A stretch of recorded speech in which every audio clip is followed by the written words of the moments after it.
Tyrese Haliburton is currently leading one of the best offenses in the NBA in his 4th season, but in his early basketball days, he was struggling to field high Division I college offers. Let's take a look back at his basketball story. Tyrese Haliburton was born on February 23, 2000 in Milwaukee, Wisconsin. In his early life, he had the right setup to become an NBA player. When Haliburton was 6 years old, he attended a kids camp with legendary high school coach Frank Schneid, who had been with his local high school, Oshkosh North, for 30 plus years. At that camp, he learned ball handling and shooting drills, and Haliburton would do these same drills every day until he turned 16 years old. Haliburton, just like many other NBA players, had a great high school career. As a sophomore, he was named to the All-Conference second team and the defensive team. In his junior year, he averaged 18 points, 6 assists, and 5 boards a game, which earned him Conference Player of the Year. As a senior, his team was 26-1, and he had his best season, averaging 22.9 points, 6.2 assists, 5.1 boards, 3.5 steals, and 1.7 blocks per game. His senior year included a 42-point career-high performance against Jordan McCabe and a 31-point game in the state championship to lead his program to their first state title ever. Haliburton once again saw a flurry of awards, including Co-Player of the Year in his conference and the Wisconsin Gatorade Player of the Year in 2018. Despite all these awards, he was only a 3-star recruit, and while he did have a decent amount of Division I offers, a lot of them were mid-major programs. He visited with 4 colleges: Northern Iowa, Iowa State, Nebraska, and Cincinnati. He visited with Iowa State and immediately committed to join their program to further his basketball career. During his freshman season, Haliburton showed flashes of the player we know today.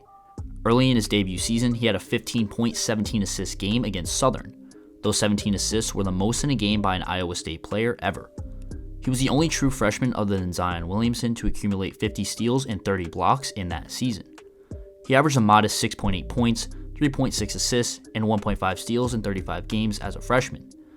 As a sophomore, he completely flipped the script and turned into an elite playmaker with high basketball IQ. On November 11, 2019, he was named Big 12 Player of the Week when he averaged 13.5 points and 13 assists per game. Later in the season, in a game against TCU, he accumulated 22 points, 12 boards, and 10 assists, which was the first triple-double by an Iowa State player since Monte Morris in 2016. Unfortunately for Haliburton, his season ended prematurely when he fractured his wrist on February 8th in a game against Kansas State. At the end of the season, he was named second-team All-Big 12 with numbers of 15.2 points, 5.9 boards, 6.5 assists, and 2.5 steals a game. Haliburton was getting lottery pick buzz, so he decided to forego his remaining eligibility and enter his name into the 2020 NBA Draft.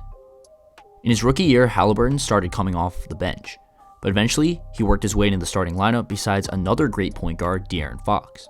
He played 58 games, starting 20, and finished with 13 points, 3 boards, and 5.3 assists per game, which earned him all-rookie team honors and a third-place finish in Rookie of the Year voting.